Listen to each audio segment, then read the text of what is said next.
thème dans la Bible qui est dangereux. En dehors de ce thème-là, c'est que ça n'existe pas.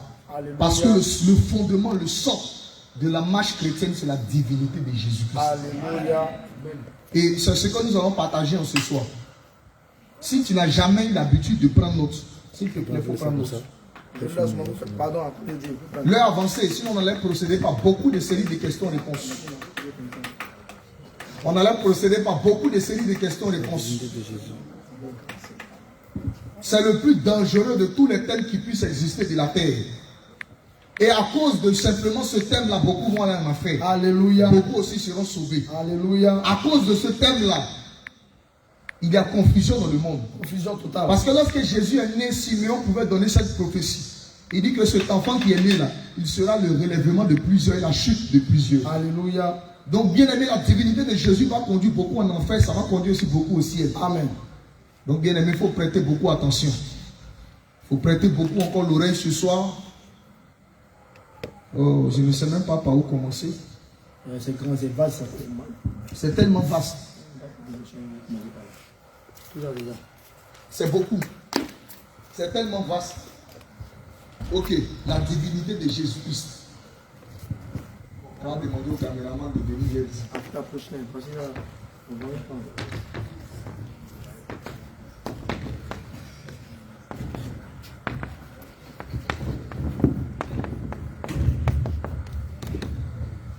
Ok.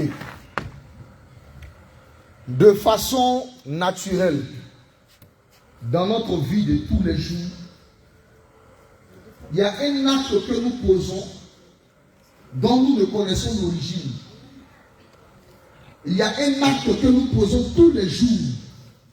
Et dans quel que soit le domaine de la vie dans lequel tu es, cet acte-là, tu es obligé de le poser. Même si tu veux passer par des moyens détournés, mais même dans ces moyens détournés-là, tu poses cet acte sans le savoir. Et cet acte que nous posons a régi la loi de la nature. Or, la Bible déclare que la nature ne vous enseigne-t-elle pas. Donc, si la nature doit nous enseigner, et dans le livre de Romains chapitre 1 à partir du verset 20, la Bible déclare que la perfection invisible de l'Éternel, sa puissance éternelle se voit comme à l'œil nu, lorsque les hommes les considèrent dans toutes leurs voies. Bien aimé, cet acte-là, tu le poses sans le savoir. Et cet acte que tu poses, on appelle ça le sacrifice. On appelle ça le sacrifice.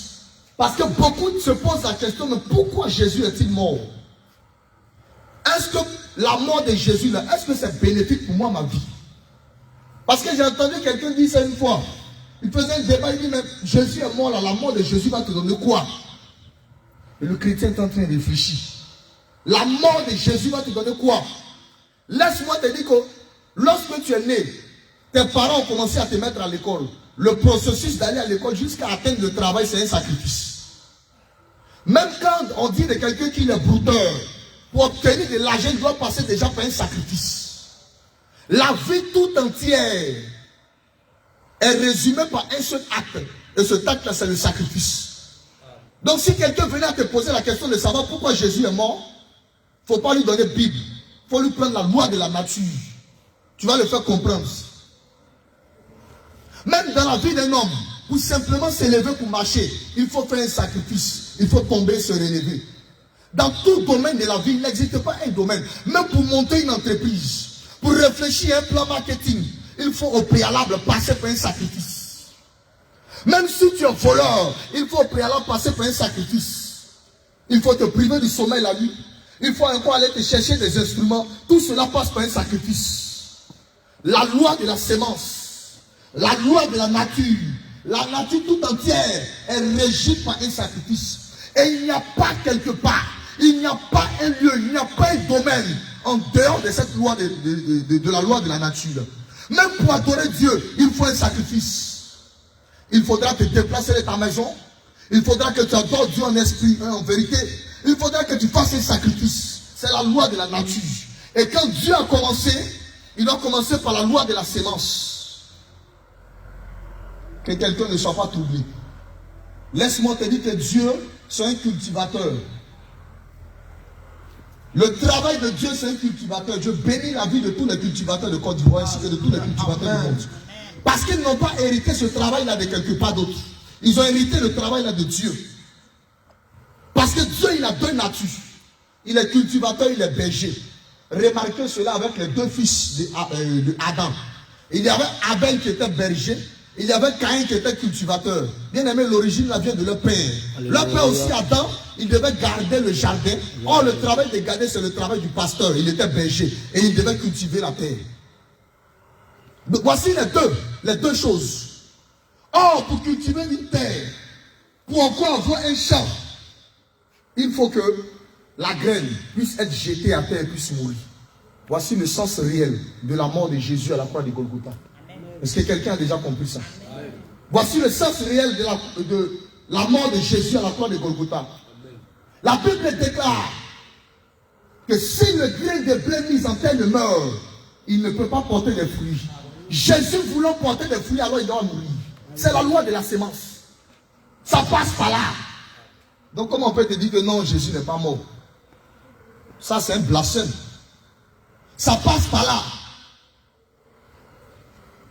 Si le grain de blé mis en terre, c'est Jésus même qui dit, hein, si le grain de blé mis en terre meurt, il ne peut pas porter de fruits. Or, si Jésus doit porter un fruit, c'est que le grain de blé qui doit être mis en terre doit mourir. Or, quand il donnait cette parabole, en réalité, il parlait de lui. Parce que c'est à lui qui a l'image de la graine de coriandre. Et puis il dit encore une parabole, il dit que si vous avez de la foi comme un grain de sénévé, la plus petite sémence de presque toute la terre, mais lorsqu'elle est mise en terre, elle commence à porter un arbre. Et sous cet arbre, les oiseaux du ciel viennent se reposer. Il a déjà donné cette parabole un jour. C'est la loi de la nature. Il n'y a pas de vie sans sacrifice. Il n'y a pas de bonheur sans sacrifice. Il n'y a pas d'épanouissement sans sacrifice. Il n'y a rien qui puisse être fait de meilleur sans un sacrifice.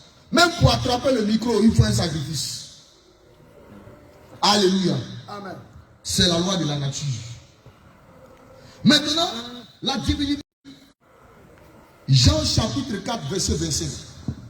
Je vais utiliser ça là, je vais noter pour ceux qui nous suivent en direct. Jean chapitre 4, verset 25.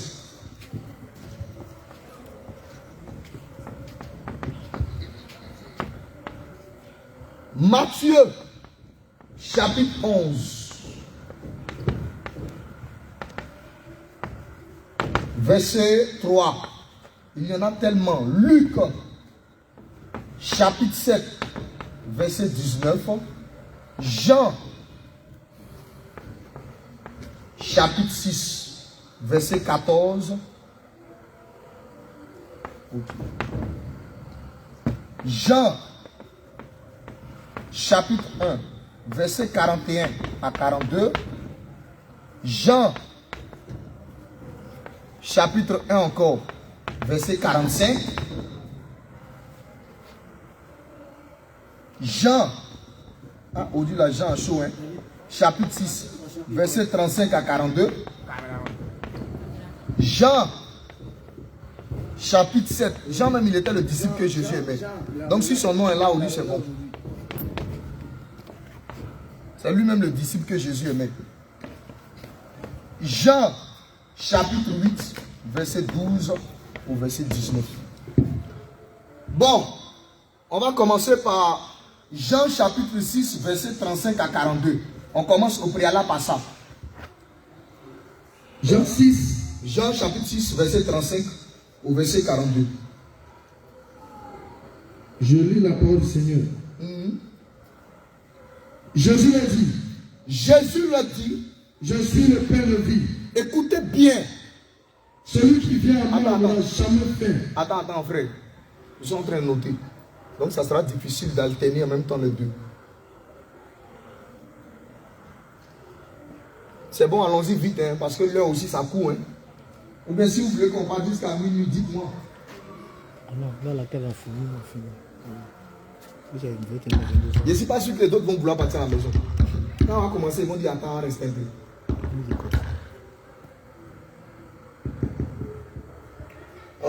Jean chapitre 6, verset 35 à 42, c'est bon? Si nous sommes là-bas, prêtons les oreilles, écoutons Jésus parler. Laissons les Écritures encore témoigner de la divinité de notre Seigneur Jésus. Alléluia. Gloire à Jésus. Frère, on dirait que ta position là, j'aime ceux qui sont là. Donc si tu peux faire 360 degrés, ça va nous plaire. Ok. Maintenant, je donne comme information, si on a fini de te donner ça comme enseignement, on n'a pas le temps, sinon j'allais te poser des questions. Garde à celui qui a étudié. Parce que quand le maître enseigne à l'école, c'est pour que l'enfant retienne.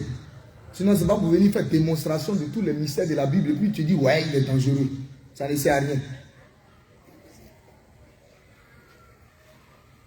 Donc, on commence par Jean chapitre 6, verset 35 à 42. Le fait que la divinité de Jésus ou encore la nature divine de Jésus soit contestée n'a pas commencé maintenant. Donc, que personne ne t'influence. Ça a commencé il y a longtemps. Jean chapitre 6, verset 35 à 42. Lecture. Jean 6, verset 35. Jésus l'a dit. Jésus l'a dit. Je suis le pain de vie. Il commence à dire je suis. Oh, un jour on va enseigner sur le verbe être, sur le verbe avoir. C'est pas ce qu'on enseigne à l'école. Je suis. Donc il est en train de donner son identité. Il est en train de donner sa nature. Continuons. Je suis le pain de vie. Je suis le pain de vie. Celui qui vient à moi n'aura jamais faim. Celui qui vient à moi n'aura jamais faim. Et celui qui croit en moi n'aura jamais soif. Et celui qui croit à moi n'aura jamais soif. Mais je vous le dis. Mais je vous le dis. Vous m'avez vu. Vous m'avez vu. Et vous ne croyez point. Et vous ne croyez point. Tous ceux que le Père me donne viendront à moi. Me donne viendront à moi. Et je ne mettrai pas dehors. Et je ne mettrai pas dehors celui qui vient à moi. Celui qui vient à moi. Car je suis descendu du ciel. Attention, attention, attention. Ah, c'est la partie là qui a choqué les Juifs. Parce que quand il dit que je suis le pain descendu du ciel, vraiment c'est troublant. C'est choquant. C'est là où vous allez commencer à comprendre le comportement de ceux qui disent que Jésus n'est pas Dieu. Ça n'a pas commencé maintenant. Les pères là, c'est le diable. Jésus a dit ça aux Juifs, ils n'acceptaient pas. Il dit, nous avons pour père Abraham. Il dit, si vous avez pour père Abraham, vous allez reconnaître même celui qui est fils d'Abraham. Mais vous là, vous ne me reconnaissez pas. Vous avez pour père le diable. Lecture. Car je suis descendu du ciel. Il fait. Car je suis descendu du ciel. Non ma volonté. Il dit pour faire non ma volonté. Mais la volonté de celui qui m'a envoyé. La volonté de celui qui m'a envoyé. Oh. La volonté de celui qui m'a envoyé. La volonté de celui qui m'a envoyé. C'est que je perde rien de tout ce qu'il m'a donné. C'est que je ne perds rien de tout ce qu'il m'a donné. Mais que je ressuscite. Que je le ressuscite au dernier jour. Au dernier jour. La volonté de mon Père. La volonté de mon Père. C'est que quiconque voit le Fils. C'est que quiconque voit le Fils et croit en lui est la vie éternelle. Est la vie éternelle. Et je le ressusciterai au dernier jour. C'est fini, non?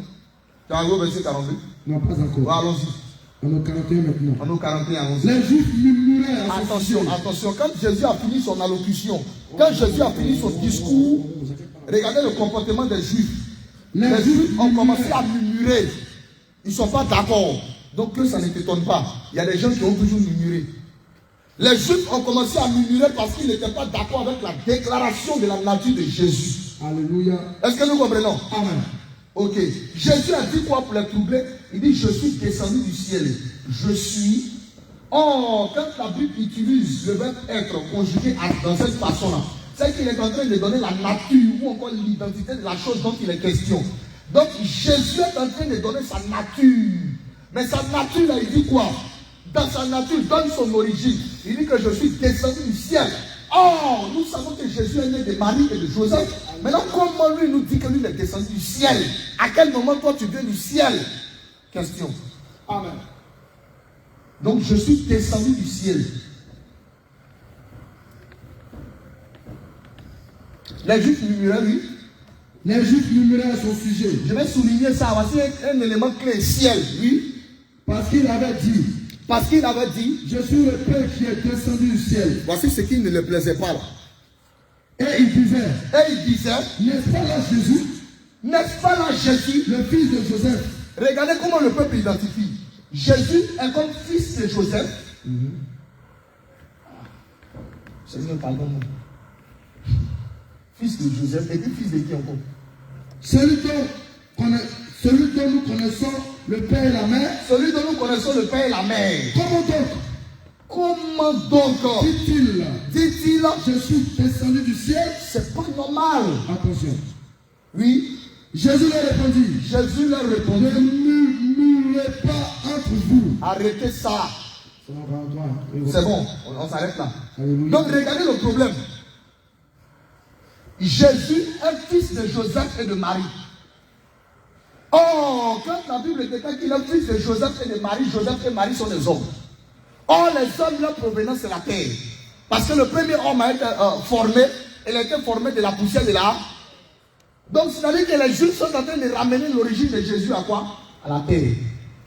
Mais Jésus lui dit que non, je ne suis pas de la terre, mais je suis du. C'est-à-dire que vous m'avez vu venir de la terre, mais en réalité, mon origine est céleste. Au commencement, Dieu créa le ciel et la terre. Ça parlait de Jésus. Attention. Au commencement, Dieu créa le ciel et la.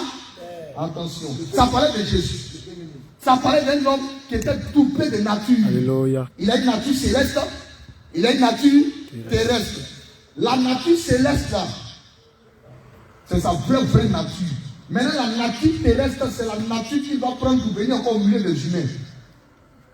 Est-ce que nous comprenons? Amen. Donc voici ça. Donc, la chair dit, parce que la terre là, c'est la chair que ça produit. Ça, c'est la chair. Et puis ici, c'est l'esprit. Parce que l'esprit est lié au ciel. Rechercher les choses en haut. Ok. Donc, l'esprit s'adresse à la chair, aux hommes charnels pour dire que voici ma nature. En réalité, là, dans la chair, je suis Jésus, fils de Joseph, fils de Marie. Ça, c'est normal. Mais dans l'esprit, là, je suis descendu du ciel. Ah, regardez mon homme, ils se foutent de nous. Donc, eux, là, la chair dit, le raisonnement charnel dit que la nature de Jésus, c'est la terre. Le raisonnement spirituel dit, la nature de Jésus, c'est l'esprit. Il y a bagarre. Attention, j'ouvre encore l'esprit de quelqu'un. Remarquez, Abraham avait deux fils. Il y avait Isaac, l'enfant de la promesse. Et puis il y avait Ismaël. Et si tu as bien regardé, avant que Isaac ne naisse, Abraham devait avoir 100 ans. Ismaël, il a eu à 86 ans. Et entre les deux, ça fait 14 ans. C'est juste. C'est 14 ans, c'est ce. Est-ce que nous comprenons? Amen. Comment Ismaël est venu au monde? Je vous ai parlé de l'esprit et de la chair. On va retrouver le même processus là. Comment Ismaël est venu au monde? Normalement, quand Dieu s'est révélé à Abraham, il dit, moi je vais te donner une postérité. Merci Seigneur. Il y avait deux postérités encore dans Abraham. Il dit, Abraham, viens petit. Il dit, viens. Abraham se plaint. Il dit, oh, c'est Eliezer de Damas, c'est lui là. Bon, il n'a pas d'enfant. Jésus dit, viens ici. Il ne connaît rien petit. Viens t'apprendre quelque chose. Il appelle Abraham et puis il regarde les étoiles du ciel. Est-ce que quelqu'un me suit? Amen. Il amène à regarder où d'abord? Au ciel. Donc, c'est-à-dire que dans les deux postérités d'Abraham, il y a une postérité qui est céleste. Et la deuxième postérité, il dit qu'il regarde le sable de la mer. Attention. Ismaël, c'est la terre. Pendant que Isaac, c'est le ciel. Maintenant, continue encore la marche. Abraham a eu Ismaël par la chair. Ce n'est pas Dieu qui lui a dit. C'est la femme. Oh, quand Adam a vu Ève, il dit que voici la chair de ma. Donc, la définition de la femme, c'est la chair. Oh, c'est la chair qui va pousser Abraham à prendre Agar. C'est sa femme qui va lui dire tiens, ma servante. Ça, c'est pas l'esprit qui a dit ça, c'est la femme, la chair. Tiens, ma servante. Donc, lui, il allait vers quoi? Agar. Et l'enfant qui est né de Agar et d'Abraham, dans le livre de Galates, chapitre 4, à partir du verset 22, on dit que c'est la postérité qui est quoi? Terrestre. Est-ce que nous comprenons? Amen. C'est sa chair qui l'a poussé à voir ça. Maintenant, remarquez quand Abraham avait 100 ans. Oh, j'aime le discours de cette femme. J'aime le discours de Sarai. Elle dit que mon Seigneur est devenu vieux. Comment naîtra-t-il de quelqu'un qui est vieux là, la chair est tombée? Est-ce que nous comprenons? Amen. La chair tombée. Donc, Isaac là, ce n'est pas la force d'Abraham qui l'a mis au monde, mais c'est la puissance du Saint-Esprit qui est venue pour que l'enfant la puisse naître. Est-ce que nous comprenons? C'est-à-dire que si Abraham avait encore la vigueur, il travaillait par la chair. Mais Dieu dit, attends mon petit, moi je ne suis pas un Dieu charnel, je suis un Dieu de l'esprit. Abraham a 18 ans, il dit, mon petit, il faut continuer encore, tu n'es pas encore arrivé. Il a 50 ans, il dit, tu es encore trop petit, continue encore. Il a 86 ans, il dit, non, tu n'es pas encore un vieux. Attends, quand il a eu 100 ans, il dit que si un homme a 100 brebis, qui perd une seule, ne laissera-t-il pas les 99 autres pour aller chercher la seule brebis qui est égarée? 1 plus 99, ça fait 100. Voici pourquoi Abraham a eu 100 ans. Voici la seule brebis qui était égarée, c'était Isaac. Les 99, c'est Ismaël. Mais il n'entre pas là-bas. Sortons, revenons à là. On va troubler l'esprit de quelqu'un ce soir. Ok. Donc on continue. Donc on a vu que Ismaël, c'est la postérité de la chair. Donc quand vous tournez un peu à gauche, tous ceux qui disent que Ismaël est le fils de la promesse, c'est des charnels. Est-ce que quelqu'un suit mon regard? Amen. Vous connaissez, non? Ceux qui sont derrière Ismaël. Nous, on est derrière qui? Isaac. Attention. Donc, il n'y a plus de débat eux. Maintenant, remarquez, les deux enfants arrivés à un certain stade de leur vie. On dit qu'il va commencer à avoir bagarre. Parce que la chair n'aime pas l'esprit. La chair n'aime pas l'esprit. Les juifs qui sont charnels, quand Jésus parle, il y a bagarre entre Ismaël et puis Isaac. Il y a bagarre entre les juifs et puis Jésus. Est-ce que vous comprenez? La bagarre n'a pas commencé maintenant. Ça a commencé il y a longtemps. C'est bon? J'espère que ce n'est pas trop fort. Ou bien on descend un peu. Question. Question, c'est ce qu'on vient d'expliquer. Il n'y a pas de question? Ça peut aller? Ok, merci Seigneur. Donc on va continuer. Donc voici le premier volet. Ensuite, on enchaîne avec ça. Jean chapitre 7, verset 25 à 28. Jean 7, verset 25 à 28. Quelques habitants de Jérusalem disaient, écoutez encore. N'est-ce pas là celui qu'il cherchait à faire mourir, qui cherche à faire mourir? Frère, tu es trop rapide. C'est pas bon. Je vais aller sur mon slow. Ah, slowly. Quelques habitants de Jérusalem disaient. Attends, qu'il soit là-bas d'abord. Jean chapitre 7, verset 25 à 28. C'est bon? On peut avancer. Ok, si on peut avancer pendant les 10 avancer, on va continuer. Parce que le but là, c'est que tu comprennes. Allons-y. Quelques habitants de Jérusalem disaient. Quelques habitants de Jérusalem disaient. N'est-ce pas là celui qu'il cherche à faire mourir? N'est-ce pas là celui qui cherche à faire mourir parce que les chefs, les principaux sacrificateurs cherchaient à le tuer? N'est-ce pas là celui qui cherchait à faire mourir? Alors, et voici, il parle librement. Il parle librement. Et ils ne lui disent rien. Personne ne lui dit quelque chose. Est-ce que vraiment les chefs auraient reconnu qu'il est le Christ? Voici la question qu'ils vont se poser. Est-ce que vraiment les chefs auront reconnu qu'il est le Christ? Oui. Au verset. Cependant, celui-ci, nous savons d'où il est. Attention, ils vont répéter encore même parole. Cependant, il dit cependant, celui-ci. Regarde la question qui se pose. Nous savons d'où il est. Non, attends d'abord. Il dit, mais est-ce que les chefs, parce que les chefs n'ont pas tué, ils cherchent à le tuer, mais ils n'ont pas tué. Est-ce que les chefs ont-ils reconnu que c'est lui qui est le Christ? Et puis maintenant, la même personne encore dit, cependant, lui qui est assis en train de prêcher dans le temple, nous savons d'où il est. Donc eux, ils croyaient connaître son origine. Eux, il y a toujours l'origine de Jésus à Marie et à Joseph. Est-ce que vous comprenez? Cela, c'est la chair qui les fatigue. Donc vous comprenez les gens à côté, non? C'est quoi qui les fatigue? Ils ne pourront pas comprendre. Quand tu parles de Saint-Esprit, dis non, les gens en fait de Saint-Esprit, parlons comme ça. Même dans la chair, on va te chicoter encore. Allons. Oui. Cependant, oui. Celui-ci, nous savons d'où il est. On sait d'où il est. Mais le Christ là, quand il viendra, personne ne saura d'où il est. Personne ne saura d'où il est. Où est? Voici pourquoi il ne pouvait pas croire ce que Jésus disait. Quand il dit je suis le Père descendu du ciel, il dit toi tu es malade. Toi là, c'est Marie qui a transpiré et puis tu es sorti. Il ne faut pas te foutre de nous. Tu es un petit impoli. Il le voyait comme un petit impoli, un petit qui ne respecte pas ses grandes personnes. Comment tu peux dire, je suis descendu du ciel? Oui. Toi, l'enfant, toi-même, il faut t'élever tout de suite. Là, va dire à tes parents d'être descendu du ciel. Ils vont te regarder comme ça. Toi, petit, là, tu ne respectes pas. Hein. Jésus a fait ça pour les égarer. Et il a bien fait. Ok. Donc, ils disent qu'ils connaissent l'origine de Jésus. Toi, là, on sait d'où tu es. Donc, toi, tu ne peux pas être le Christ. Le Christ, à quel va venir, on ne sait pas d'où il est. On ne sait pas d'où il vient. Continuons la lecture.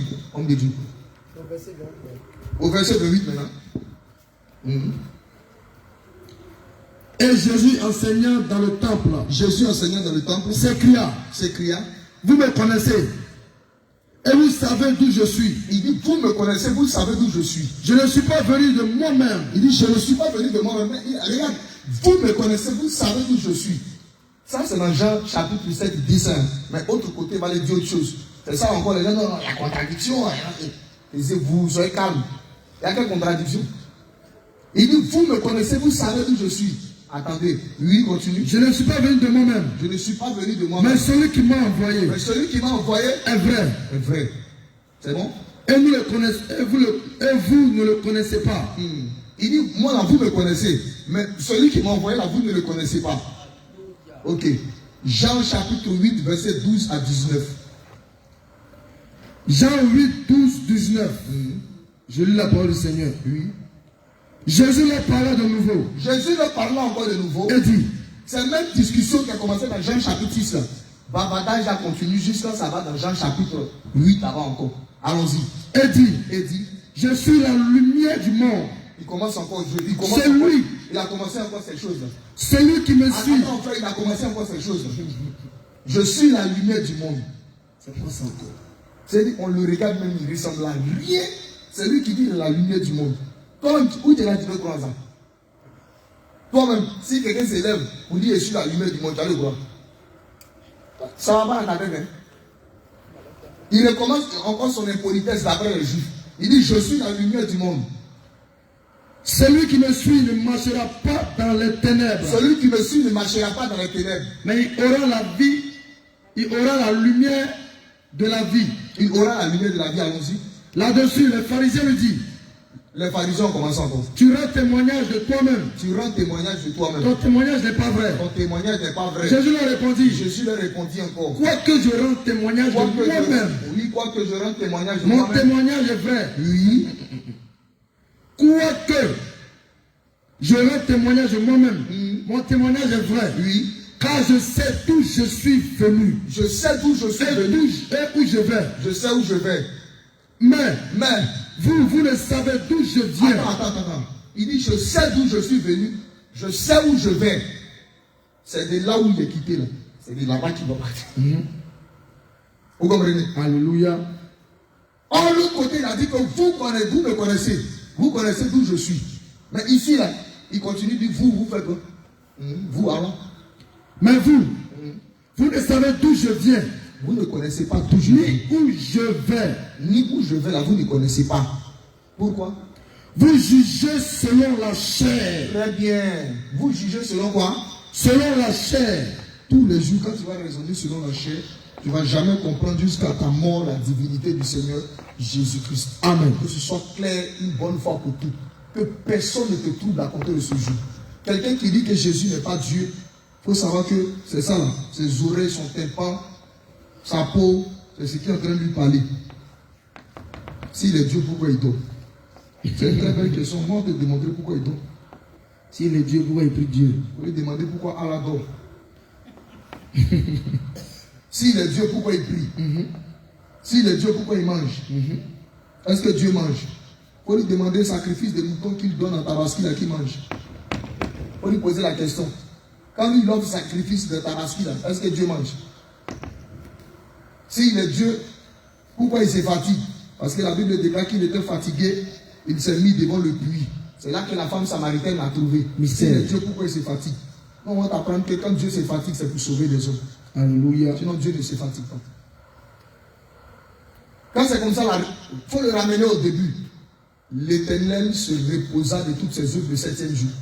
Il Pour lui demander est-ce que l'Éternel se repose. Ils ne comprennent rien. Ils sont tous dans la chair. Ils pensent que l'affaire de Jésus, c'est une affaire de X plus X égale à 2X. Non, il faut mettre X en facteur, il faut factoriser le développement. C'est pas comme ça on réfléchit. Donc continuons, frère, la lecture. Vous jugez selon la chair. Vous jugez selon la chair. Moi, je ne juge personne. Moi, je ne juge personne. Verset 16, tu comprends? Uh-huh. Et si je juge, Si je juge, mon jugement est vrai. mon jugement est vrai. Car je ne suis pas seul. Car je ne suis pas seul. Mais Mais le Père qui m'a envoyé est avec moi. le Père qui m'a envoyé est avec moi. Il est écrit dans votre loi Il est écrit dans votre loi que le témoignage de deux hommes est vrai. oui. Je rends témoignage de moi-même. Et le Père qui m'a envoyé rend témoignage de moi. Oui.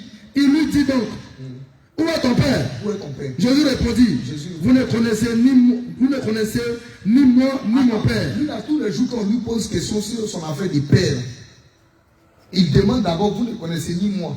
Mais quelle relation y a-t-il entre toi et puis le Père? Pour que toi, on soit obligé de te connaître d'abord avant de connaître le Père. Attention. Est-ce que vous comprenez? Donc, tous ceux qui cherchent le Père, là, ils n'ont qu'à chercher. Ils n'ont qu'à chercher. Cherchez. Allons. Vous ne connaissez, Vous ne connaissez ni moi, vous ni ne mon Père. connaissez ni moi. Oh, il le voyait tous les jours. Hein. N'est-ce pas le fils de Joseph? N'est-ce pas l'enfant de Marie?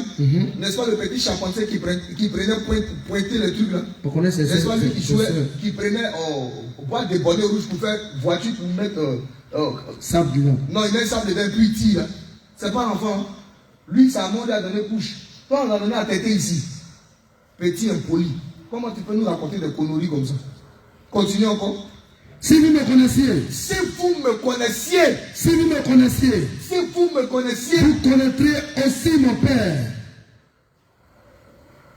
donc pour connaître le Père, il faut connaître qui? Le Mais si Fils. tu nies même le Fils, comment tu vas connaître le Père? Attention. C'est pourquoi ils ne vont jamais connaître le Père. Allah n'est pas Père. Ok. Il dit, si vous me connaissiez. Oh, quand il parle de connaître ici, il parle de quoi? Oh, il lit son origine à la terre. Lui, il lit son origine au ciel. Il dit, vous là, vous ne me connaissez pas. Vous marchez avec moi, hein, mais vous ne me connaissez pas. Pourquoi? Parce qu'il y a certains détails de ma vie. Là. Vous ne connaissez pas. Si vous me connaissiez, vous connaîtriez aussi mon Père. Est-ce que vous comprenez? C'est bon, ça peut aller. Donc, toute personne, jusqu'à présent, qui est troublée lui-même en son esprit de la divinité de Jésus, sache que ça ne va pas tout avec toi. Voilà, peut-être que la chair est en train de te lutter. Mais nous ne marchons pas selon la chair. Alléluia. Nous marchons selon l'esprit. Au nom de Jésus. Donc, sur cela, d'abord cette base-là, ce fondement, j'espère que c'est OK pour tout le monde. Donc, quel est le point clé? Si vous me connaissiez.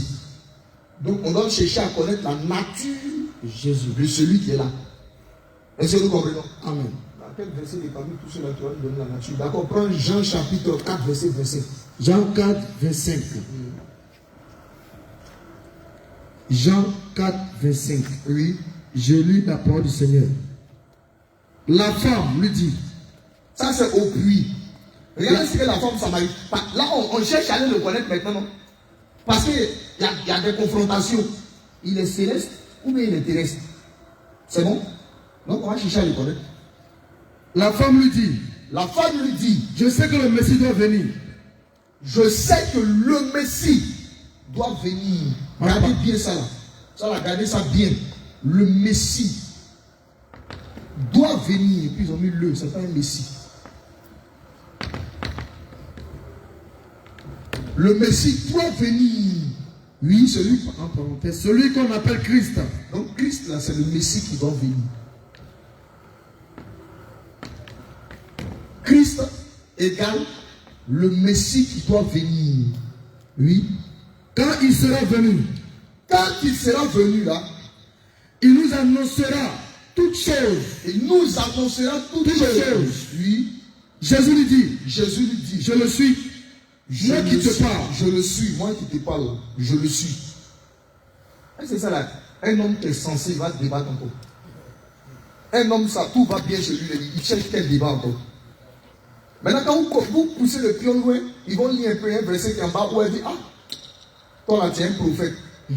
Et puis ils vont dire non, Jésus n'a pas nié. Quand il a dit qu'il est un prophète, Jésus n'a pas nié. C'est que Jésus est un prophète. Il faut dire oui, Jésus même c'est un prophète. Il ne faut pas contester. Si tu as dit que Jésus n'est pas prophète, tu as perdu le débat. Là, moi-même, tu as perdu le débat même déjà. Jésus est prophète. Mais ce n'est pas n'importe quel type de prophète. Attention. C'est un prophète qui a été annoncé. Maintenant, quand il finit ça, tu dis oui, je crois. Je crois que Jésus est prophète. Je crois. Bah, ça a écrit noir sur blanc. Maintenant, il faut le ramener dans Jean chapitre 20, à partir du verset 26 jusqu'au verset 29. Non, on ne lit pas ça pour l'instant. Petit cadeau. Où Matthieu a dit, Thomas a dit, mon Seigneur, mon Dieu. Il faut lui poser la question, quel est ce prophète-là qui est devenu Seigneur et puis Dieu? Jésus est prophète, c'est écrit, je crois. C'est le disciple de Jésus qui a dit, est-ce que tu crois? Il va raisonner. C'est fini. C'est là que tu vas comprendre que lui, il n'est pas venu pour comprendre. Lui, quand il lit la Bible, c'est pour chercher des moyens pour nier la divinité de Jésus. Et celui qui agit comme ça, c'est un antéchrist. C'est l'esprit de Satan qui réside en lui.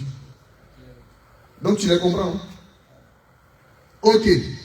Donc, Jésus dit c'est lui qui est le Christ. Donc c'est celui qui doit venir. Mais si c'est toi qui dois venir, c'est que quelque part on t'a annoncé. Sinon tu ne peux pas venir comme ça. Il dit je suis celui qui doit venir. Donc quand il donne cette phrase-là, c'est que quelque part on l'a annoncé. C'est bon? On lit où encore? Jean chapitre 1, 42 à 41, 42 et Jean chapitre 1, 45. Lisons les deux. Jean 1, 42 à combien? 41 à 42. 41 à 42. Puis nous allons voir quelque chose. Je lis la parole du Seigneur. Je lis 1. Ce fut lui qui raconta le premier, son frère. Non, il faut commencer un peu plus haut. Quand il prend ce fut lui là, on ne suit pas trop bien. Il te prend verset 40. André, frère de Simon-Pierre, était l'un des deux. Qui avait entendu les paroles de Jean. Il avait entendu et qui avait suivi Jésus. Ce fut lui qui rencontra. Ce fut lui maintenant qui rencontra. Le premier son frère. Simon. Et il lui dit. Il dit maintenant à Nous Simon, avons trouvé le Messie. Nous avons trouvé qui? Le Messie. Donc s'il a trouvé le Messie, c'est qu'il a cherché. Nous avons trouvé qui? Le Messie. Est-ce que nous comprenons? Continue, frère. Ce qui signifie Christ. Ce qui signifie Christ. Et il le conduisit vers Jésus. Il le conduisit maintenant. Jésus l'a regardé. Il le conduisit maintenant vers Jésus. Jésus l'a regardé. C'est bon. Donc il dit que nous avons trouvé le un bon juif là. Il ne peut pas s'élever pour donner des déclarations comme ça. S'il n'a pas préalablement cherché. Lis maintenant Jean 1, 45. On voit encore un autre. Jean 1, verset 45. Jean 1, verset 45. Philippe rencontra Nathanaël. Philippe va rencontrer Nathanaël. Et lui dit. Il dit à Nathanaël. Nous avons trouvé celui que Moïse a écrit dans la loi. Nous avons trouvé. Oui. Celui de qui Moïse a écrit dans la loi. Moïse a écrit dans la loi. Et dont les prophètes ont parlé. Celui dont Moïse a écrit dans la loi et dont les prophètes ont parlé. Donc si le Christ doit venir, c'est qu'on a parlé de lui quelque part. Maintenant, allons chercher maintenant ce Christ-là. Oh, Jésus dit qu'il est le Christ. Donc s'il est le Christ, c'est qu'on va le chercher quelque part. Alléluia. Parce que le Christ, là encore, c'est encore flou dans la pensée de quelqu'un. Amen. Parce que dans la définition biblique, le Christ est le Messie. Amen. Mais qu'est-ce qui prouve que le Messie est Dieu? Question. C'est bon? Amen. Ok. Jean chapitre 5, on fait un découp. Jean chapitre 5, verset 39. Jean 5, 39. Jean 5, 39. Je lis la parole du Seigneur. Regardez, hein, les deux là. Il dit, nous avons trouvé celui dont les Écritures parlent. Lui aussi vient répéter encore. Nous avons trouvé celui dont Moïse ainsi que les prophètes ont écrit. C'est bon? Donc, l'Écriture a fait quoi? A parlé de Christ. Jean chapitre 5, verset 39. Jean 5, 39. Oui, il n'y a pas un chiffre. Vous sondez les Écritures. Regardez ce qu'il m'avait dit aux Juifs là. Vous sondez les Écritures. Vous sondez les Écritures. Parce que vous pensez avoir... Attention. Quand on met la sonde là, c'est que c'est pour aller fouiller. Donc quand il dit vous sondez les Écritures, ça veut dire qu'il s'asseye comme ça. Et puis il lit seulement. Il lit, il cherche. Vous sondez les Écritures. Oui. Vous sondez les Écritures. Parce Parce que vous pensez avoir en elle la vie éternelle. Parce que vous croyez que dans les Écritures, là, vous allez avoir la vie éternelle. Ce sont elles qui rendent témoignage de moi. Les Écritures rendent témoignage de qui? Jésus-Christ. On rend témoignage, c'est parler d'eux. Alléluia. Donc les Écritures ont parlé d'eux, d'une seule personne. Et cette personne dont les Écritures ont parlé, ici, non, ici et ici, on retrouve V. Et on témoignait que c'est lui qui est le Christ, Messie, le Christ. Maintenant, est-ce que le Christ, le Messie est Dieu? Quelle est son origine? C'est bon? Ok, on fait un détour encore. On s'en va où?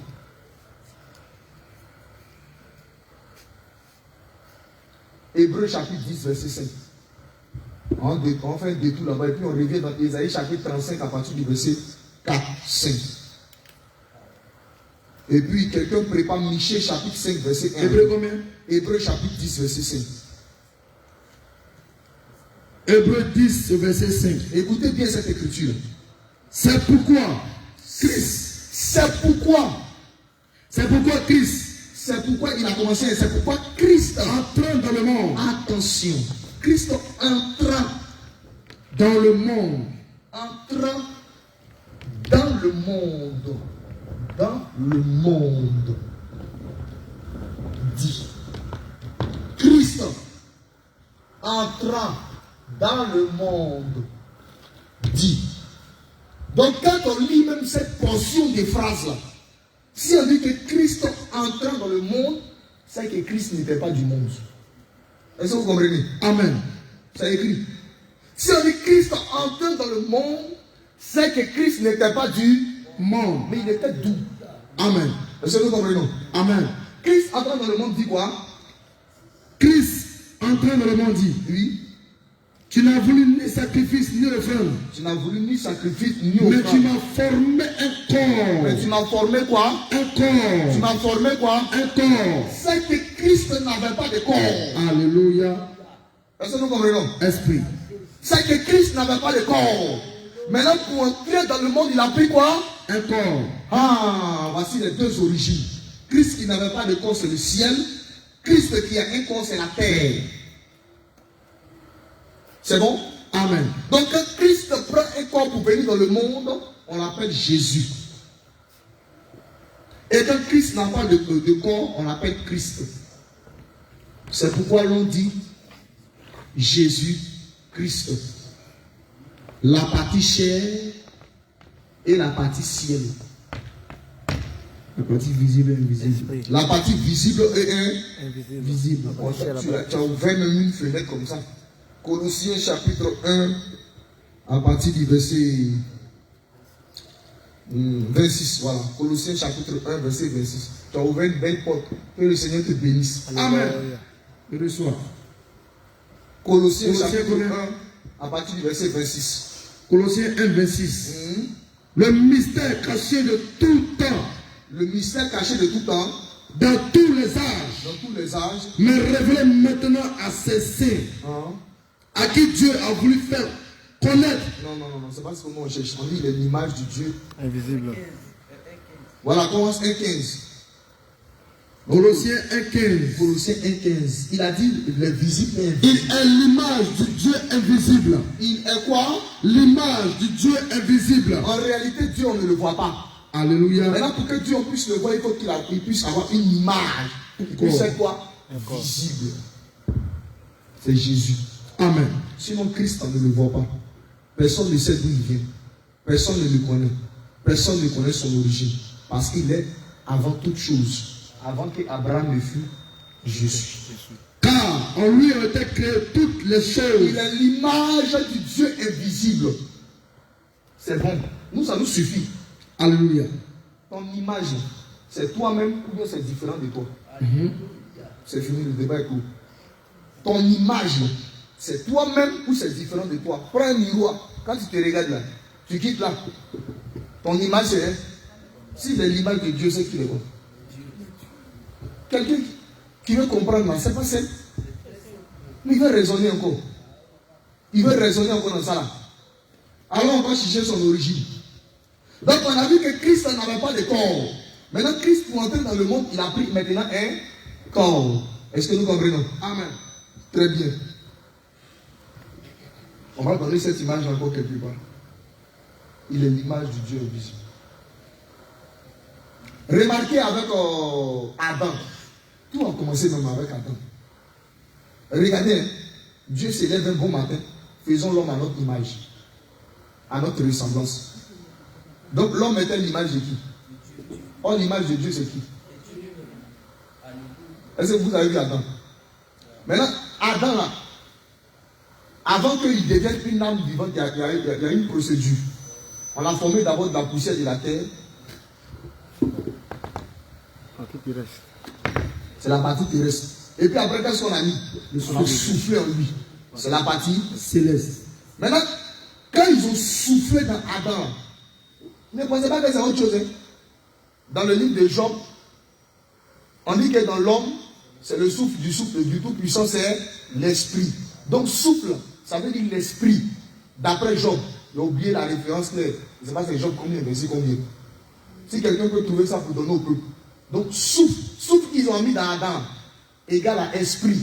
Donc c'est l'esprit qui allait se cacher dans un corps. C'est bon? Donc c'est Dieu qui voulait marcher. Dieu voulait marcher. Dieu voulait se faire voir parmi les arbres. Parmi la nature. Dieu voulait se faire voir parmi les arbres. C'est Adam. Donc quand Adam est en train de marcher, en réalité c'est Dieu qui marchait. Job 32, verset 8. Job 32, verset 8. Voici le verset où on dit qu'en réalité dans l'homme, c'est le souffle du Tout-Puissant. C'est le souffle, c'est quoi? L'esprit là-bas. Mais en réalité, dans l'homme, c'est l'esprit, le souffle du Tout-Puissant. On dit en réalité, ce qui est dans l'homme là, c'est l'esprit. C'est le souffle du Tout-Puissant. Donc, c'est que Dieu a soufflé dans Adam. En réalité, c'est Dieu qui est esprit qui est rentré dans un corps. Job 32, verset 8. Job 32, verset 8. Folie, frère. Folie. Là, on va dire qu'il en ment. Job 32, verset 8. Mais en réalité, dans l'homme, c'est l'esprit. Dans l'homme, c'est quoi? C'est l'esprit. C'est l'esprit. Le souffle du Tout-Puissant. Donc, Job, lui, il interprète qui le donne souffle l'intelligence. comme étant l'esprit. Alléluia. Donc, si Dieu a soufflé dans Adam, en réalité, c'est l'esprit qui a pris un corps. Est-ce que vous comprenez? Maintenant, il est venu marcher parmi les arbres. Les arbres, c'est des hommes. Ah oui, c'est des hommes. Vérité. Vous êtes étonnés. Regardez, lisez le livre de Juges, chapitre 9. On dit qu'un jour, les arbres se sont levés pour aller élire un roi. Depuis quand les arbres se lèvent, oh, il parlait du peuple d'Israël. Donc, il a comparé les arbres aux hommes. Si vous voulez encore pousser le pion plus loin, remarquez, celui qui était aveugle, Jésus a pris d'abord la boucle, il a passé une fois, il dit, regarde, il dit, je vois des arbres. On y va dans cette version encore. Regarde, il dit, je vois des hommes. C'est un mystère. Donc en réalité, les hommes sont comparés aux arbres. Donc quand Adam est en train de marcher au milieu des arbres, en réalité, c'est Emmanuel, c'est Dieu parmi les hommes. Est-ce que nous comprenons? On dit, c'est pourquoi tu lui donneras le nom d'Emmanuel, ce qui signifie que Dieu est avec nous. Voici le second Adam.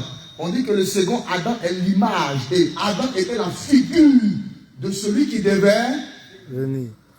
Voilà pourquoi Adam même lui-même est mort. Parce que si Adam ne mourrait pas, comment il va donner? Et vous avez parlé de la loi de la sémence, non? On me pose d'abord, c'est ça. On va expliquer quelque chose. La Bible déclare que Adam est la figure de celui qui devait venir. Or, celui qui devait venir, c'est Jésus, non? Donc, Adam est la figure de... Maintenant, Dieu, comme lui, c'est un bon planteur. Il sait que pour avoir maïs, il faut planter maïs. Est-ce que nous comprenons? Donc, Dieu, il s'est fait un petit jardin. Et puis, il va aller s'aimer là-bas. On dit, il prend Adam. Quand il a créé Adam, ce n'est pas dans le jardin, hein, c'est hors. Il a allé récupérer la sémence hors du jardin. Et il a déposé ça dans le jardin. Quand il a déposé, il savait qu'Adam allait mourir. Il savait. Il savait qu'il allait mourir. Quand Adam meurt, et attention, laissez notre micro un peu pardonner. Quand Adam meurt,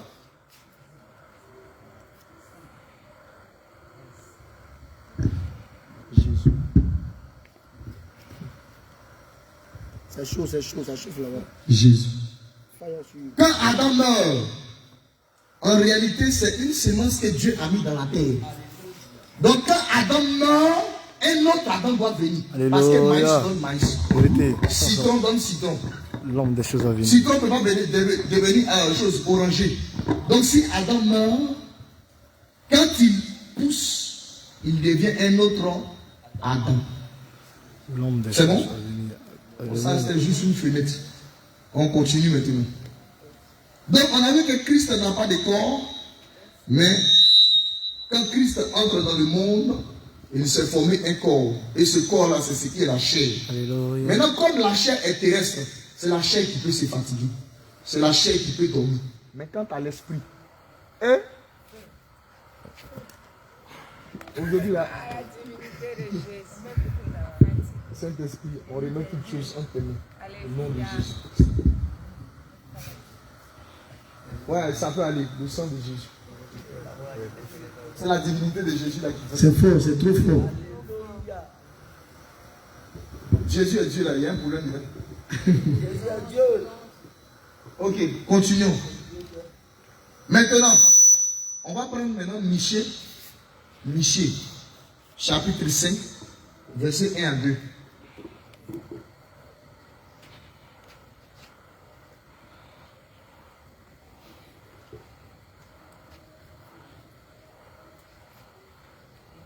Michée chapitre 5, verset 1 à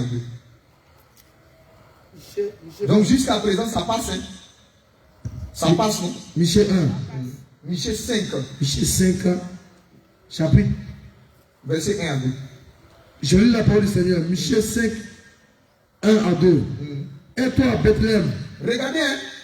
Et toi, Bethléem. Ephrata. Petite entre les milliers de Juda. Attention, quelqu'un me prépare Luc chapitre 2. Et quand il prend Luc chapitre 2, lis la prophétie que les scribes, ou encore l'écriture que les scribes ont donnée. Il faut lire ça. On va comparer les deux écritures. Parce que les gens refusent de comprendre. Sinon, la divinité même, c'est simple.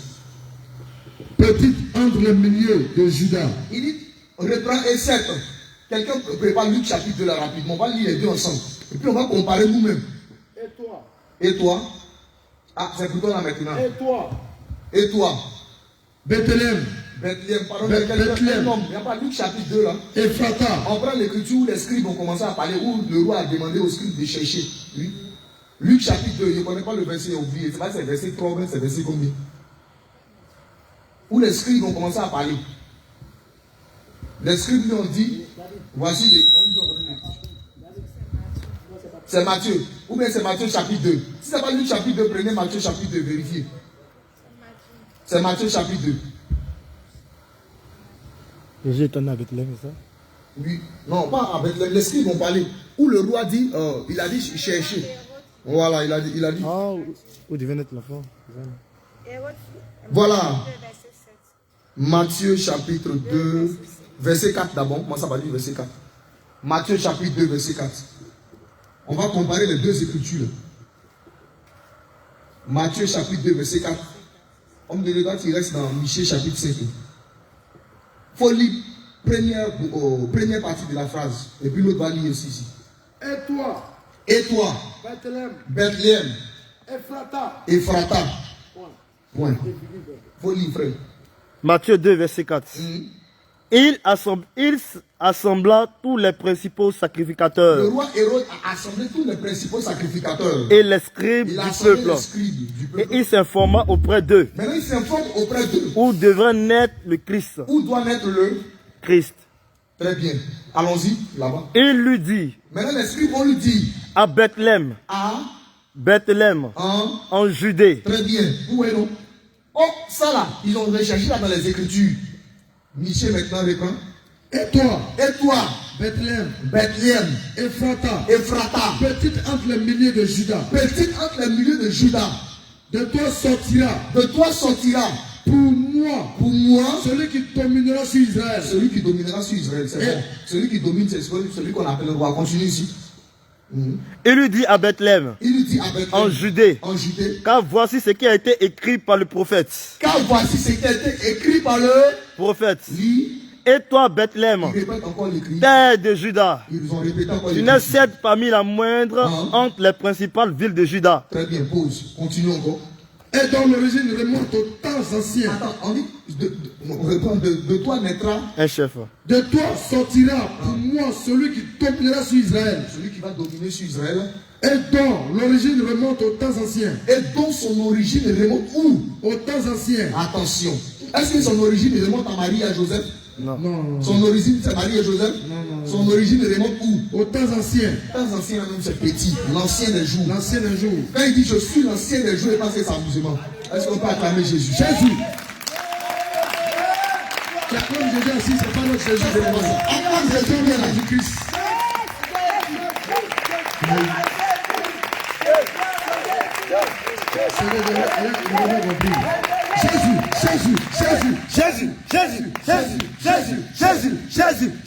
Jésus. Alléluia, gloire à On Jésus. peut s'asseoir. Amen. Donc, continuons encore la lecture. Et dont l'origine remonte aux temps anciens. L'origine remonte aux temps anciens. Au jour de l'éternité. Au jour de quoi? De l'éternité. Au jour de quoi? De l'éternité. Au jour de quoi? De l'éternité. Maintenant, question pour un champion, c'est quoi l'éternité? C'est quoi l'éternité? Ni commencement ni fin. Ni commencement, Ni fin. c'est ça qui est éternel. Il dit, je suis l'éternel.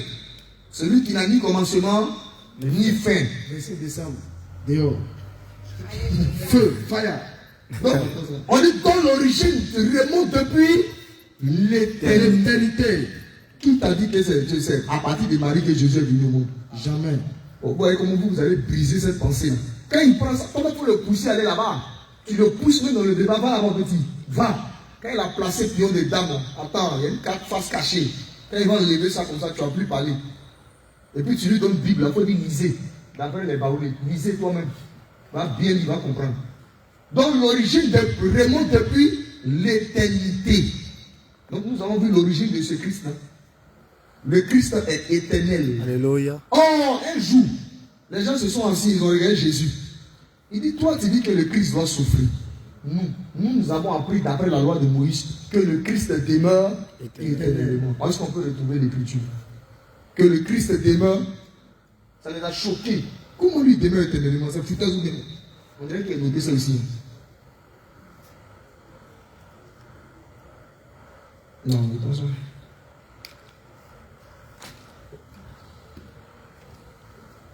Jean 12, 34. Jean 12, 34. La foule lui répondit. La foule lui répondit. Nous avons appris par la loi que le Christ demeure éternellement. Nous avons appris par la loi que le Christ demeure comment? Éternellement. C'est Christ qui est l'éternel. Donc quand Dieu s'est révélé, je suis l'éternel des armées, en réalité il était dans la nature du Christ, de l'esprit, on ne le voit pas. Est-ce que nous comprenons? On ne le voit pas. Maintenant pour qu'on puisse le voir, là, il faut qu'il puisse prendre un corps. Maintenant, si les gens disent que Dieu ne peut pas se faire chair, il faut lui demander, celui qui est descendu chez Abraham, le jour, les trois qui sont descendus chez Abraham, ils étaient comment? Ils étaient esprits ou ils étaient corps pour qu'Abraham puisse le voir? On ne peut pas voir un esprit Abraham, mais ils étaient comment? S'il continue encore là, il faut le laisser. Il faut lui poser encore une deuxième question. Quand la Bible déclare que l'éternel Dieu parcourait le jardin pendant le soir, quand Adam voyait Dieu, le voyait comment? Comment? Question. Deuxième question. Il n'est pas convaincu encore. Il n'est pas d'accord quand tu pousses le pied encore plus loin. Ah, il le voit comment? Il le voit esprit ou bien il le voit corps? Personne ne peut voir. Personne n'a jamais vu. Quand il dit que personne n'a jamais vu Dieu, c'est la partie esprit là, tu ne peux pas voir. C'est ce que les gens demandaient. Il faut nous montrer le Père. Mais il va te montrer le Père comment? Le Père c'est un esprit. Toi tu le vois esprit. Il dit celui qui m'a vu a vu le Père. Parce que je suis l'image du Père. Quand on dit je suis l'image du Père, ça ne veut pas dire que le Père est né, le Père a une bouche. Vous êtes grave. On va aller dire le Père est né, le Père a une bouche. Il est en train de parler d'autre chose. C'est bon? Amen. Bon, on va partir encore. Ésaïe chapitre 35. Ésaïe chapitre 35.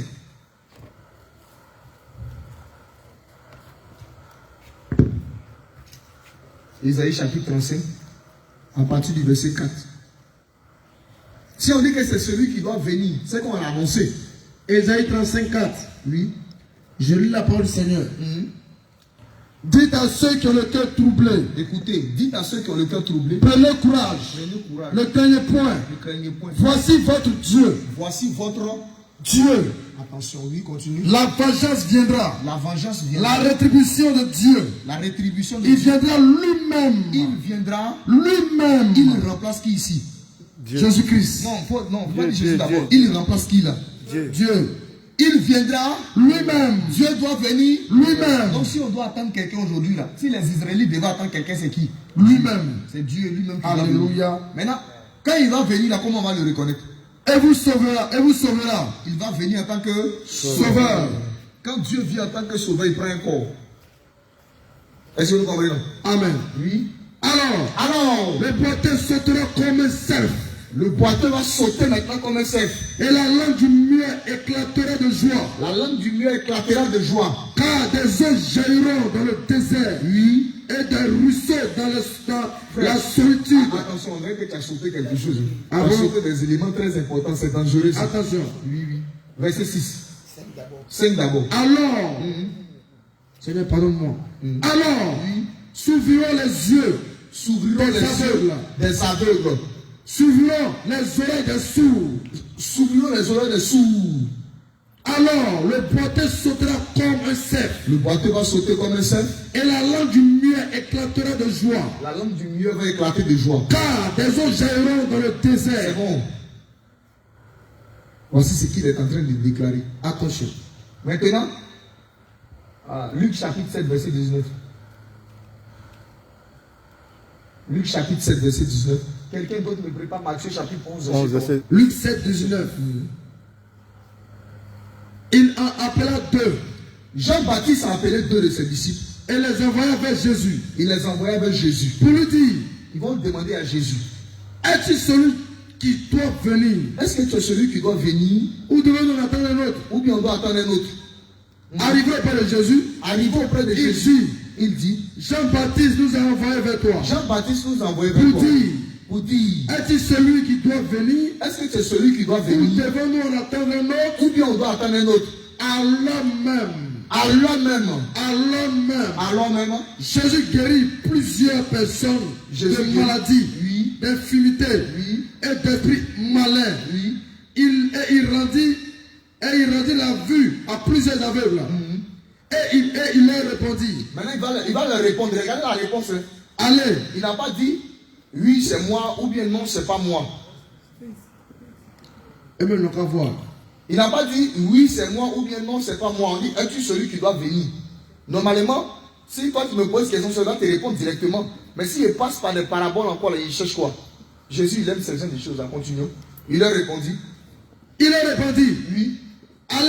allez, rapportez à Jean ce que vous avez vu. Et Allez entendu. rapporter à Jean ce que vous avez vu et entendu. Pourquoi il dit ça? Parce qu'il sait que Jean c'est un prophète. Oh, il sait que Jean lisait la Torah. Il sait que lui, il va comprendre ça. Allez rapporter là. Les aveugles voient, Les aveugles les voient. boiteux marchent, Les boiteux. les lépreux sont purifiés. Retournons dans Ésaïe chapitre 35, verset 5. Là.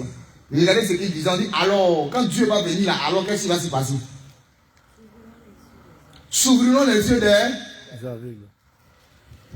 S'ouvriront les oreilles des sourds. Les boiteux sauteront comme Ésaïe des. 35, 4. Ah. On va le 5 directement. Oui. Alors, s'ouvriront les yeux des aveugles. S'ouvriront les yeux des aveugles. S'ouvriront les oreilles des sourds. S'ouvriront les oreilles des sourds. Alors les boiteux sauteront comme un cerf. Les boiteux vont sauter comme un cerf. Et les langues du muet éclateront de joie. Très bien. Car Maintenant, celui qui viendra faire ça, on dit que c'est Dieu qui viendra. lui-même. Oh! Quand Jésus est en train de dire allez rapporter Luc, maintenant chapitre 7 où on était. Et il leur répondit. Il leur répondit. Allez rapporter à Jean. Allez rapporter à Ce que Jean. vous avez vu et Ce entendu. que vous avez vu et Les entendu. aveugles voient. Les aveugles. Les boiteux marchent. Les boiteux. Les lépreux sont purifiés. Les lépreux sont Les purifiés. sourds entendent. Les sourds entendent. Les morts ressuscitent. Les morts ressuscitent. La bonne nouvelle. Mais vous cherchez quoi? Alléluia. Cherchez quoi? Vous cherchez quoi? Quand ils sont allés dire ça à Jean-Baptiste, il dit maintenant il peut mourir en paix. Allez, venez me tuer. Venez me tuer maintenant. Il peut mourir en paix. Amen. C'est la même chose dans le livre de Matthieu chapitre 11 à partir du verset 3. C'est la même chose. On peut lire. Lisons. Matthieu 11 à partir du verset 2. Matthieu chapitre 11 à partir du verset 2. Jean ayant entendu parler dans sa prison des œuvres du Christ. Jean ayant entendu parler dans sa prison des œuvres du Christ. Lui fit dire par ses disciples. Or le Christ en a dit que c'est lui que le Messie, c'est celui qui doit venir. Ok, il fit dire à ses disciples. Es-tu celui qui doit venir? Est-ce que tu es celui qui doit venir? Ou devons-nous en attendre un autre? Ou bien on doit attendre un autre? Jésus lui répondit. Jésus lui répondit. Allez rapporter à Jean ce que vous entendez et ce que vous voyez. Oui. Les aveugles voient. Les aveugles voient. Les boiteux marchent. Les lépreux sont purifiés. Les sourds entendent. Très bien. Les morts ressuscitent. Très bien. Et la bonne nouvelle est annoncée aux pauvres. C'est fini. Attends. Jésus est Dieu, frère. Ça va. Christ est Dieu, sœur. Je ne sais pas quelle gymnastique encore on doit faire. Alléluia. On ne peut pas tout dire aujourd'hui. On ne peut pas tout dire aujourd'hui. Il y a tellement de mystères dedans. Ésaïe 46, il y en a plusieurs. Oh, non, non, non. Attends. Il y a cherché un mystère intéressant. Et puis on va chicoter là-bas. Oh Seigneur, ouvre mon esprit. Où il dit, il ne donne pas sa gloire à quelqu'un. Ésaïe 46. Ouais. Non, il est là-bas. Seigneur, ouvre mon esprit. D'abord, commençons même par le jardin. Suivons-le. Genèse.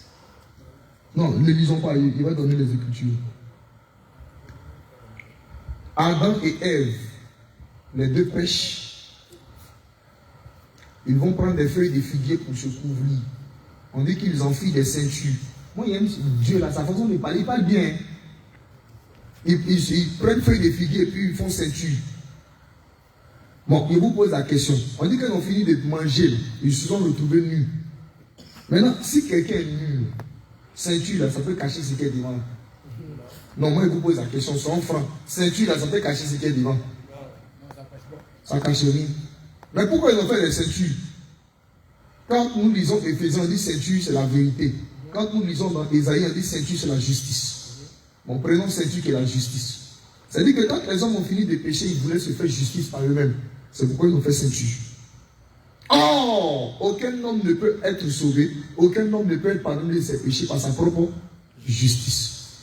Dieu va prendre la peau d'un animal, il va fabriquer des habits, et puis il va les faire porter. Maintenant, il y a posé une petite question. L'animal, là, Dieu dans le monde. Question. Maintenant, si Dieu doit prendre la peau d'un animal, c'est que Dieu l'a tué, a tué l'animal. Maintenant, Dieu qui a tué l'animal, il avait quel corps? Il était esprit ou il était corps? Question. Oh, répondez. Question. Parce que ce n'est pas un esprit qui est venu prendre un couteau. Il y avait même un hôtel qui était bâti parce que le sang coule pas à terre. Attention. Il était esprit, mais il était corps. Question.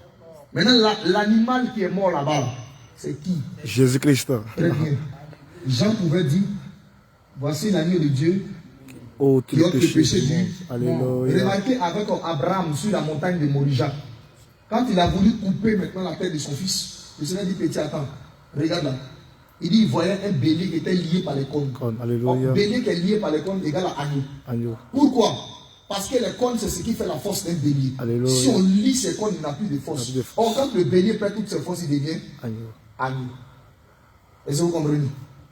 Est-ce que vous comprenez? Amen. Il devient qui? Agneau. Voici l'agneau de Dieu qui ôte le péché du monde. Oh, Dieu pour habiller les hommes. Oh, quand on dit habiller Adam et Ève, là, c'est de couvrir leur nudité, couvrir leur péché. Est-ce que nous comprenons? Amen. Oh, Dieu a fait ça par le moyen d'un ami. C'est clair. Est-ce qui a bien lu le livre de Lévitique? Lévitique, qui a bien lu? Oh, est-ce que vous avez déjà lu un jour où on parlait de bouc d'Azazel? Vous avez lu ça, non? Ok. Le bouc d'Azazel, retrouvez-moi l'écriture. On fait une petite démonstration là-bas encore. Saint-Esprit, ouvre mon esprit. Il y a trop souvent, il oublie. Quoi? C'est pas grave, ça va aller. Prenons le bouc d'Azazel.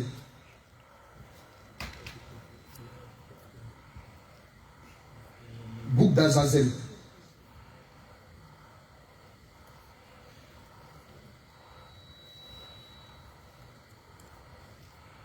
Prenons Lévitique aussi, chapitre 13, à partir du verset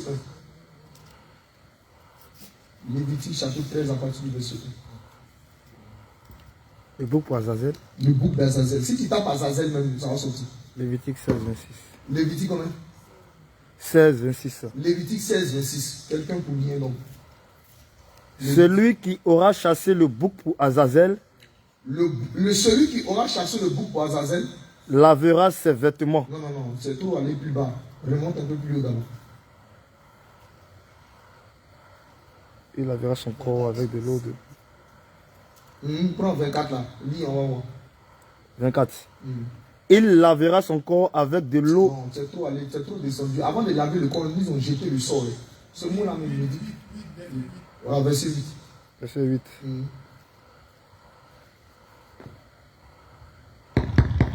Aaron jeta le sort sur les deux boucs. Un sort pour l'Éternel et un sort pour Azazel. Il y avait deux boucs. Il y a un sort, il a jeté le sort sur les deux boucs. Un sort pour l'Éternel et un sort pour Azazel. Ça, c'est un nom aussi. Allons. Aaron fera approcher le bouc sur lequel est tombé le sort pour l'Éternel.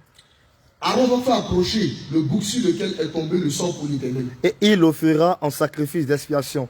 Il va prendre ce bouc-là sur lequel est tombé le sort pour l'Éternel. Il va l'offrir en sacrifice d'expiation.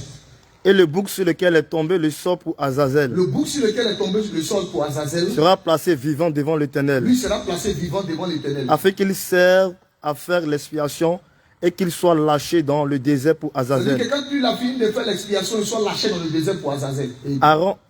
Aaron offrira son taureau expiatoire. Aaron maintenant va offrir son taureau expiatoire. Et il fera l'expiation pour lui et pour sa maison. Très bien. Il égorgera son taureau expiatoire. C'est-à-dire que parmi les deux, là, il y a un qui doit mourir, mais il y a un qui doit rester vivant. Est-ce que quelqu'un a vu ça? Il n'entre même pas dans le mystère. Quelqu'un doit mourir, quelqu'un doit rester vivant. Ça parle de quoi? Question pour un champion. Ah, oh. Si un doit mourir, un doit rester vivant. Celui qui meurt là, c'est quoi? C'est la mort de Jésus. Celui qui reste vivant, c'est la résurrection. La résurrection. Alléluia.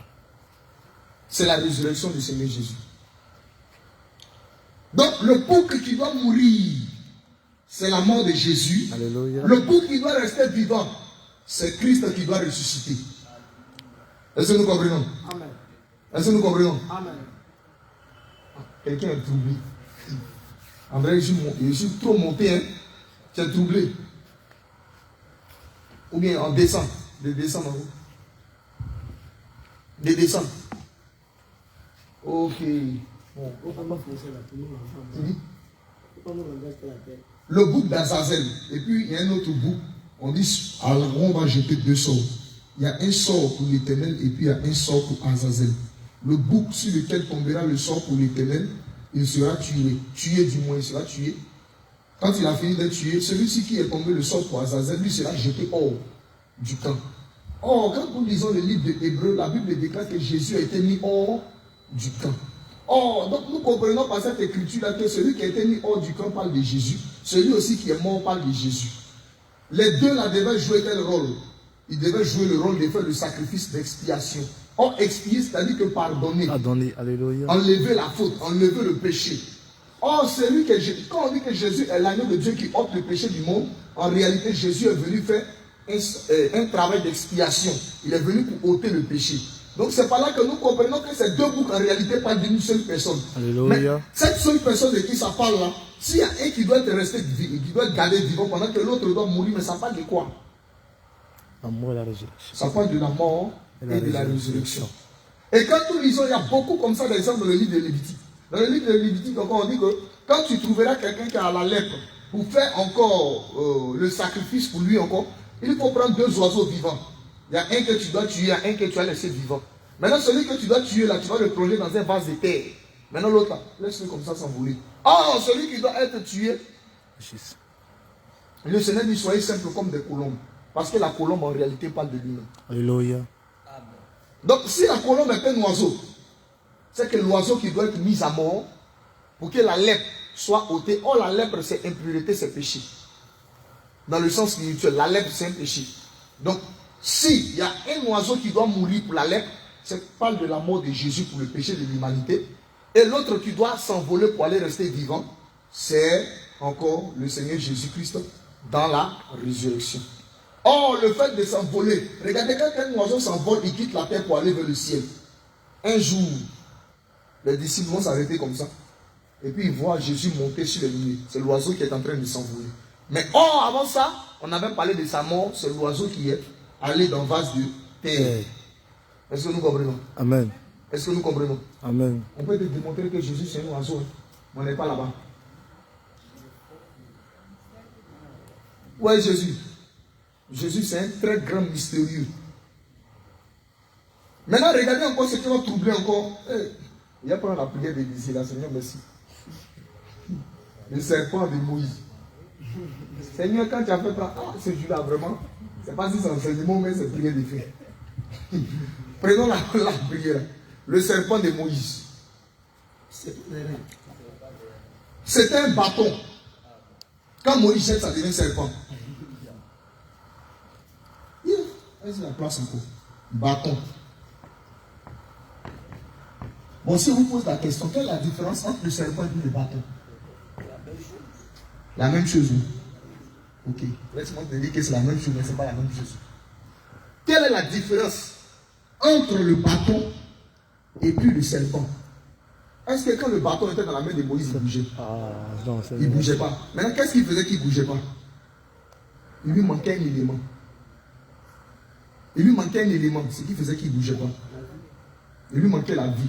Or, la vie égale à quoi dans la Bible? La vie égale à quoi? Il y a quelqu'un qui a commencé à dire la vie égale à quoi? Non, laissez l'esprit là d'abord. La vie égale à quoi?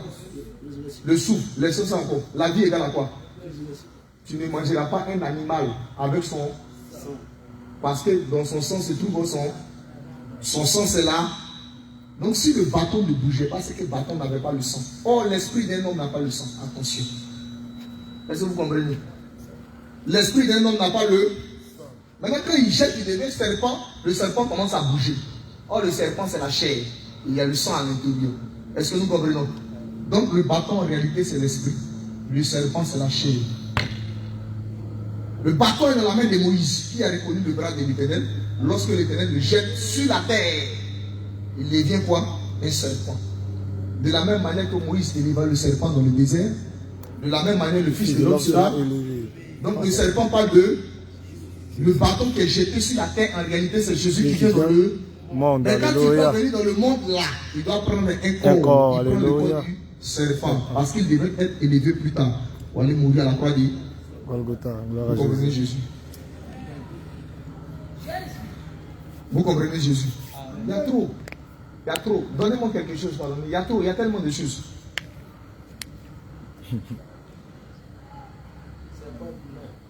Sinon, le serpent brûlant, lui, bon, il a parce que toute écriture, ça parle de Jésus, mais ce n'est pas tout qui parle de Jésus. Bon, le serpent brûlant, c'est Jésus, mais ça n'entre pas dans le contexte de notre enseignement. C'est Dieu dans la colère, c'est Dieu dans la loi. C'est celui qui pique, qui crie. Et puis maintenant, celui qui donne la vie, il a accroché là-bas. Ah, merci, on peut prendre ça aussi, c'est vrai. Serpent brûlant, puis serpent d'airain.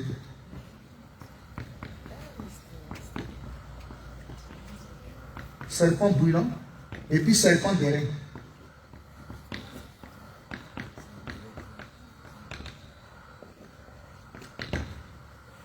Le serpent brûlant, c'est lui qui pique. C'est lui qui blesse. Le serpent d'airain, Moïse dit, regardez-le, vous aurez la vie. Moïse, mais il a des comportements aussi. Ça, là, si tu as fait ça aujourd'hui, on dit c'est fétiche. Mais si un pasteur fait ça, lapidez-le. Et regardez comme ça. Et puis vous allez voir le serpent là-haut de la vie. C'est la sorcellerie. Le serpent brûlant, ce sont les deux là, ce sont les natures de Dieu. Le serpent qui brûle, c'est Dieu qui est dans la colère. C'est Dieu qui est dans la colère. Qu'est-ce qu'il fait? La Bible déclare que c'est par la loi que nous avons connu le péché. C'est par la loi que nous avons été mis à mort. Donc en réalité, celui qui pique pour blesser, pour que le sang coule, c'est le serpent brûlant. Maintenant, celui qu'on doit regarder pour avoir la vie, c'est le serpent d'airain. Est-ce que nous comprenons? Il y a beaucoup de choses. Maintenant, bon, on continue ou on arrête là? Il faut parler bien ton cœur. Il ne faut pas faire comme ça, dire non, c'est les du trop. On continue ou bien on arrête? D'accord, si on continue là, on va changer des phases. Question-réponse. Qui veut se jeter à l'eau? Gloire à Jésus. Question-réponse. Quoi? Ah, il y en a d'autres qui vont à Abidjan. Bon, on va arrêter là. On arrête là. Oui. Ou bien vous avez des questions. Si vous avez des questions, posez-les. Qui a question? Ou bien tu ne vas pas poser des questions de peur que quelqu'un te dise à cause de ta question, je ne suis pas rentré vite. Qui a question? Ce qu'on a fait, on n'a rien fait encore. Qui a question? Vous n'avez pas question? Ouais, c'est évident. La question c'est que, on dit Jésus est Dieu, mais pourquoi on dit prie Dieu? Non, ne dites pas aïe. Il y a des gens qui disent aïe, répondez. S'il est Dieu, pourquoi il prie Dieu? Alléluia. Répondez maintenant.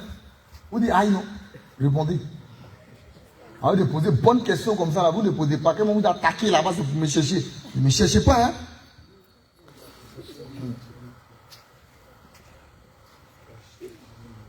Si Jésus est Dieu, pourquoi il prie Dieu? Parce que vous les chrétiens qui parlez comme ça, vous les musulmans ne parlez pas comme ça. Si Jésus est Dieu, pourquoi il prie Dieu? J'entends. Il a été préparé son couteau. Moi, il y a une question. Oui, maman, c'est une question. Bon, c'est par rapport à Adam. Il dit qu'Adam, c'est Jésus lui-même. Mais il a eu des enfants. Oui. Donc, il veut savoir, Dieu, il est comme Adam, puis il s'est marié, il a eu des enfants. Très belle question. Ça, c'est fort. Regardez ça. C'est une très belle question. J'aime ça. Il veut savoir quand ils vont me demander. Question encore.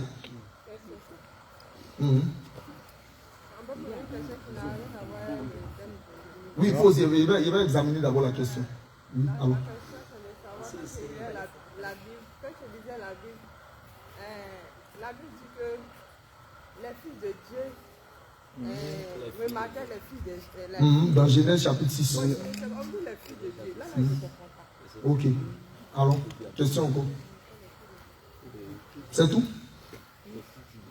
Moi, je vais poser une question pour certaines personnes. Pourquoi à la croix, lorsque Jésus devait mourir, il disait, mon père, pourquoi m'as-tu abandonné?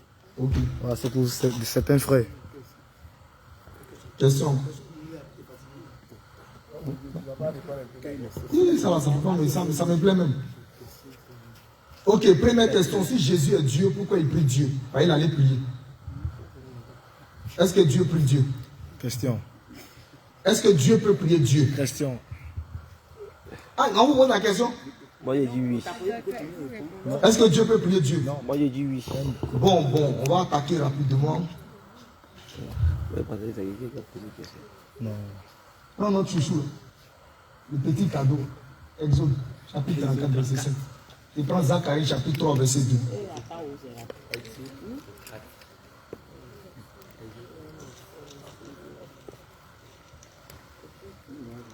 Je lis la parole du Seigneur. Ésaïe 34, verset 5. Ésaïe chapitre 34, verset 5. Et Exode 34, verset 5. Si Jésus est Dieu, pourquoi il prie Dieu? Si Jésus est Dieu, pourquoi dit-il mon Dieu, pourquoi m'as-tu abandonné? Exode 34, 5. L'Éternel descendit. Il faut lire doucement, hein. Ça va bien comprendre. L'Éternel descendit dans une nuée, se tint là auprès de lui. L'Éternel descendit dans une nuée. Suivez bien. Se tint là auprès de lui. Attends, frère, attends, on note quelque chose. L'Éternel descendit. L'Éternel. Même là, même, il y a Jésus encore. Descendit. Dans une nuée. Se tint là auprès de lui. Il se tint là auprès de lui. Or, dans l'ancienne alliance, là, qui est l'Éternel? Dans l'ancienne alliance, l'Éternel, c'était qui? Et Jésus. Non, il faut laisser Jésus. Jésus n'était même pas là-bas. Il n'y a même pas son nom dedans. C'était qui? Donc, on va remplacer Dieu. Descendit dans une nuée. Ok.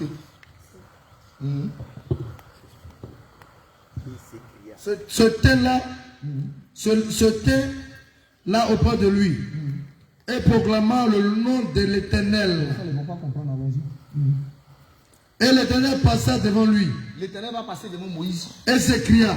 L'Éternel va s'écrier. Attention. L'Éternel s'écria. L'Éternel s'écria. L'Éternel s'écria. Regardez ce que l'Éternel va dire. Hein. L'Éternel.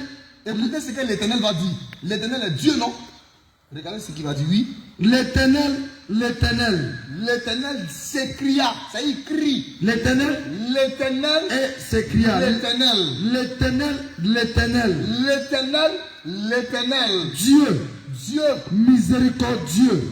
L'Éternel s'écria. L'Éternel. Il y a combien d'éternels? Attention. Il y a combien d'éternels? Non, normalement, il y a combien d'éternels?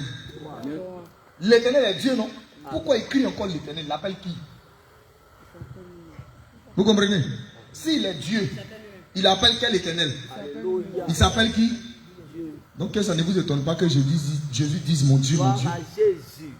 Il n'y a rien d'étonnant dedans. L'Éternel crie, s'écria, l'Éternel, Dieu compatissant. Oui, allons. Dieu miséricordieux, compatissant. Dieu miséricordieux, compatissant. Là à la colère. Donc si l'Éternel s'écria l'Éternel. L'Éternel. Remplaçons tout ce qui est éternel par Dieu.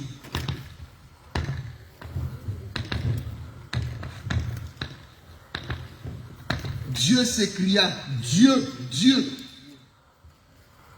Il y a combien de dieux là? C'est pas une question ça, les gens vont dire si Jésus est Dieu, pourquoi il dit mon Dieu, mon Dieu? Oh, quand Jésus disait mon Dieu, il accomplissait cette écriture là. L'Éternel descendit dans une nuée. C'était là auprès de Moïse. La nuée, c'est un corps que l'Éternel a pris pour descendre vers Moïse. Or, la nuée aujourd'hui, c'est quoi? C'est le corps que Christ a pris pour entrer dans le monde. Est-ce que nous comprenons? Donc, quand l'Éternel est dans un corps qui est la nuée, c'est là que l'Éternel peut crier l'Éternel, Dieu compatissant.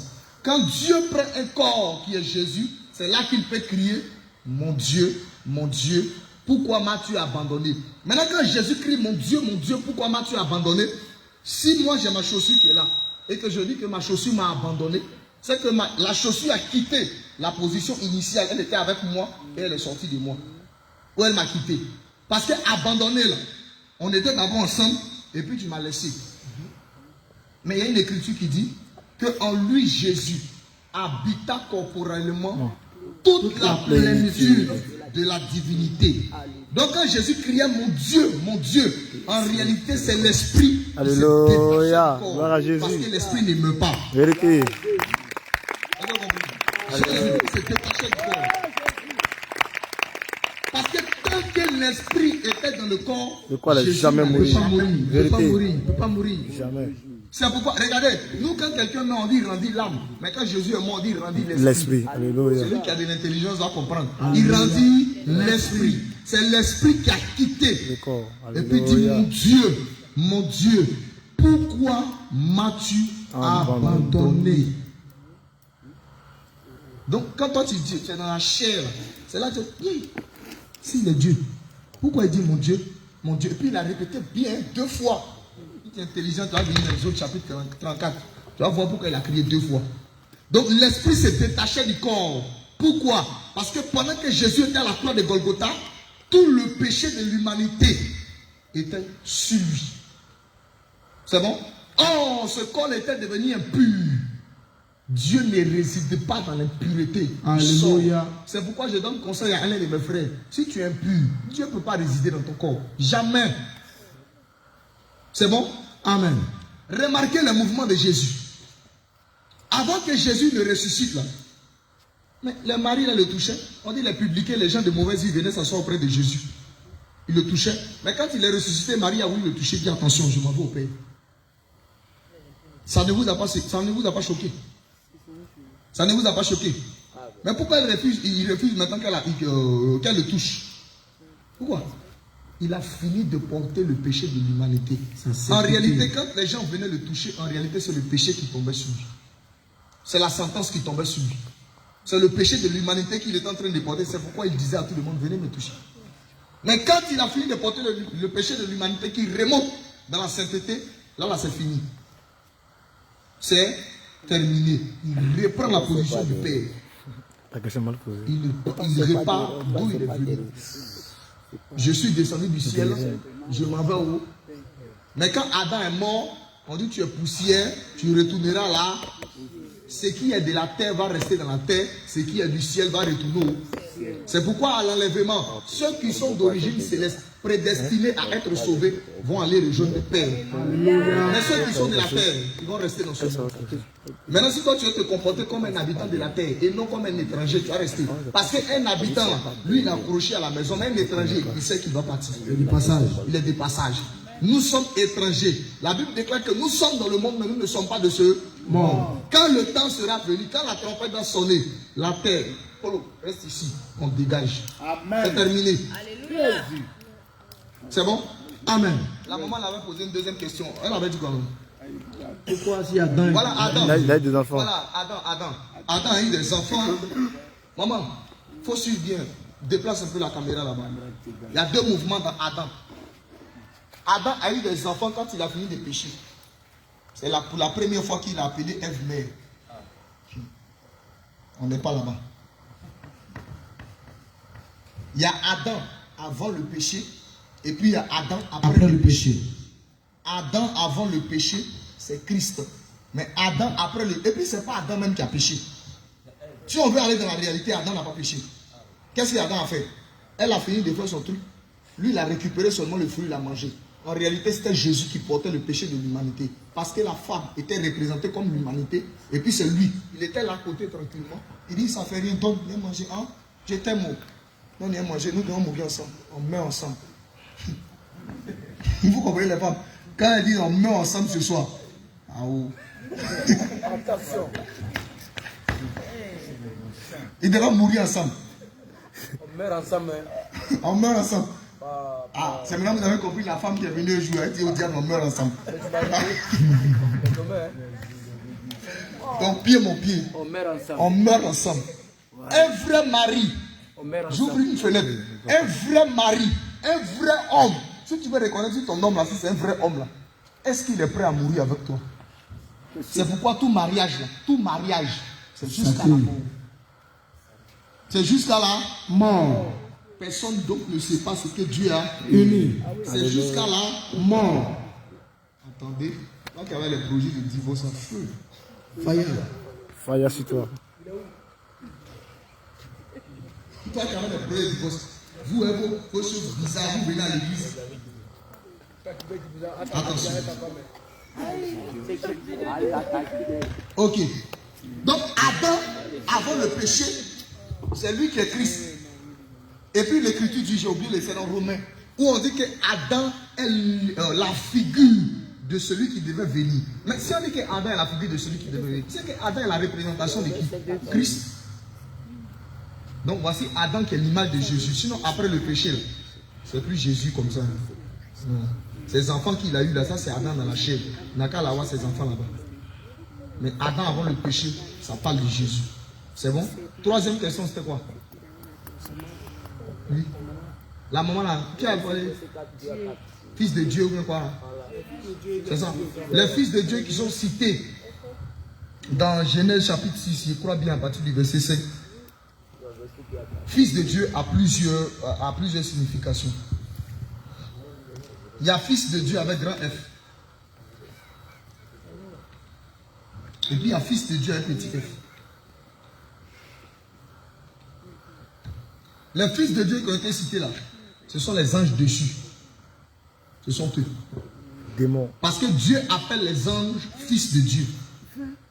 Maintenant, dans les anges, il y a deux catégories. Il y a une catégorie d'anges qui sont en haut. Il y a une catégorie d'anges qui sont en bas. Quand il dit anges, ils sont en bas, vous là. Parce que il y a d'autres qui disent l'enfer, c'est sur la terre. Le paradis, c'est au ciel. Comme vous connaissez les lieux.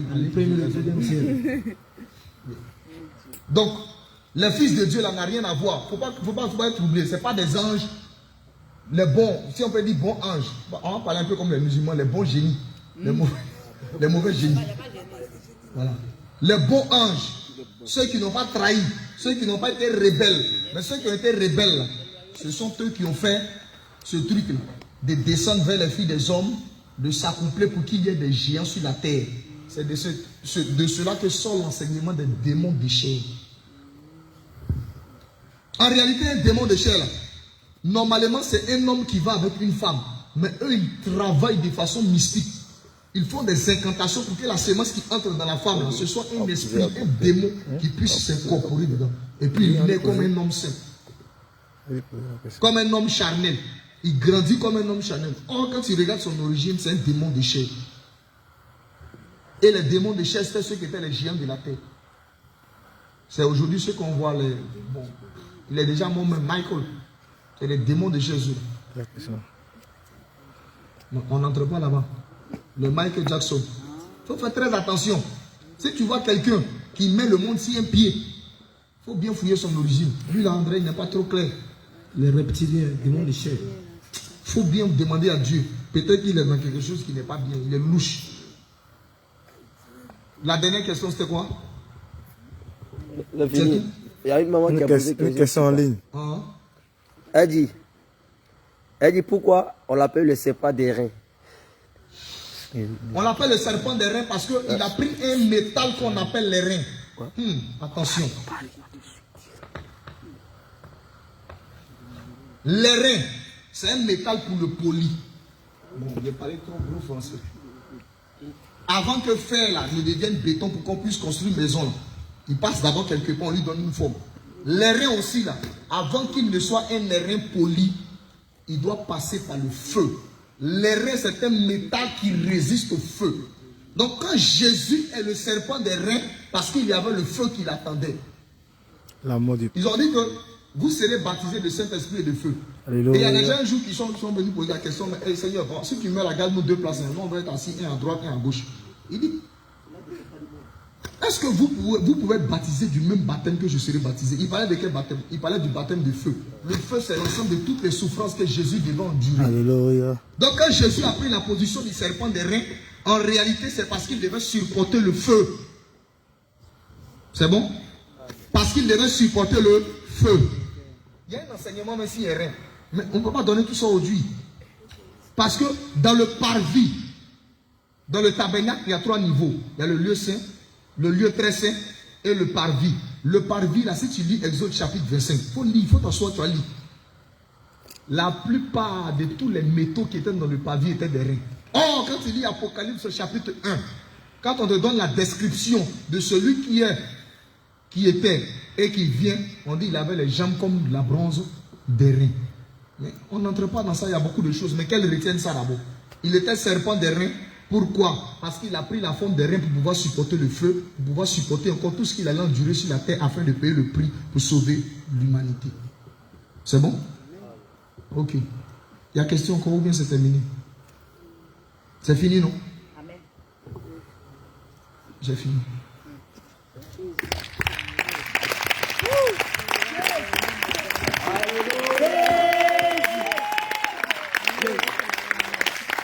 Mais c'est la fatigue, ben. Tu n'es pas satisfait, ben. Ou bien tu vis encore.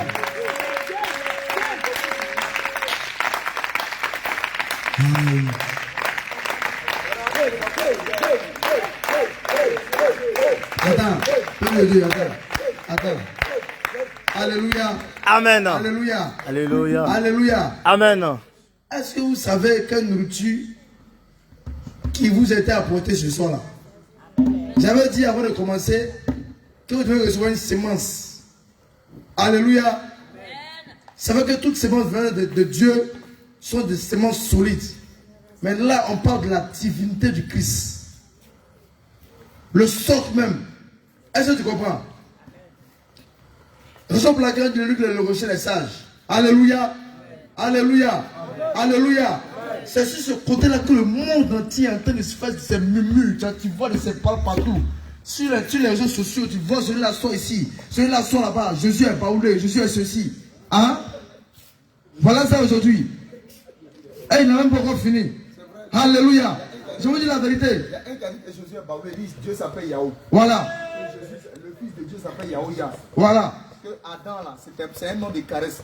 Tu vois ces gens de blasphème. C'est les personnes qui sont possédées par des esprits. Et je sais que parmi vous, il y en a d'autres aussi qui avaient ce doute-là. Mais le Seigneur, par son amour, par sa compassion immense, il a permis que ce soit par le canal de son serviteur pour vous donner cette nourriture-là, pour vous fortifier votre avantage. De sorte que quand vous allez ça là, quand vous allez sortir pour aller évangéliser là, ah mais non, ah non, mais ça, non, c'est dangereux. Hein. Ça veut dire que les gens spirituels là, ça veut dire qu'ils vont s'enflammer. Ça veut dire que ça prend le feu des reins. Alléluia. Parce que tu es prêt. Il n'y a pas quelque chose qui va t'effrayer. Parce que tu as encore une semence qui t'a accordée. Quand les persécuteurs viennent avec les questions bidons, tu rentres dans les Écritures. Tu déposes feu. Il se met en genoux et puis il va accepter Jésus-Christ pour sa gloire. Amen. Alléluia. Amen. Alléluia. Mais toi, par sa grâce, tu as entendu ça. Tu es assis ici. On dit, ici il a fini. Tu es assis. Oh. Alléluia. Alléluia. Ça, c'est pas. C'est faible. C'est faible. C'est faible. Mais ton âme n'est pas en joie. Ton âme n'est pas en joie. Ton âme n'est pas en joie. Jésus, Jésus, Jésus, Jésus, Jésus, Jésus, Jésus, Jésus, Jésus, Jésus. Alléluia. Alléluia. Ah, aujourd'hui, on est rentré carrément dans le temps. Hein.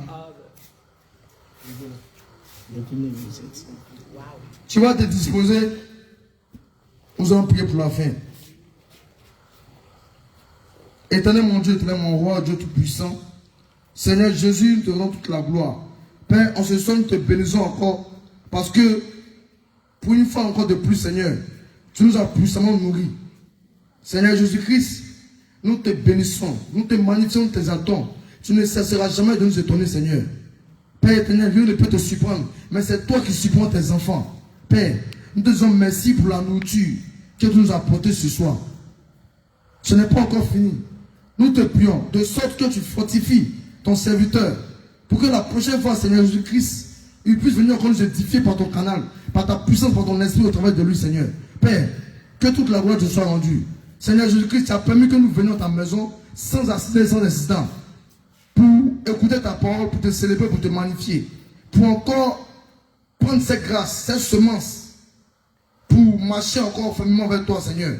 Père, je te prie, afin que ce message, cette semence qui t'est donnée, qu'elle te sémée en nous, dans notre corps, dans notre âme, d'esprit, dans notre cœur, soit scellée dans ton sang, soit scellée par ton feu, dans ton feu dévorant, afin d'empêcher tout dévoreur, tout ennemi, d'arracher cela en nous, Seigneur.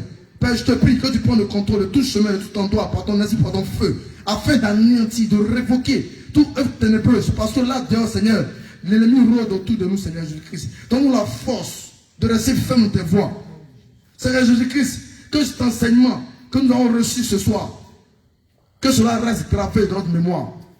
Que nous ayons la force de réviser les versets, de relire, de méditer, pour que ça reste gravé dans notre âme.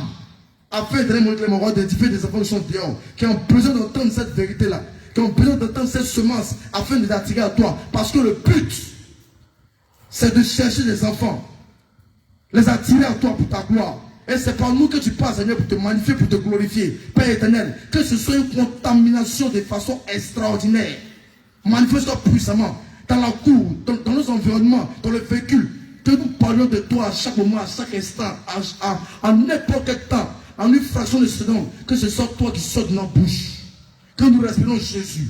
Nous mangeons Jésus, nous regardons Jésus, nous entendons Jésus, nous parlons Jésus, nous buvons Jésus pour ta gloire.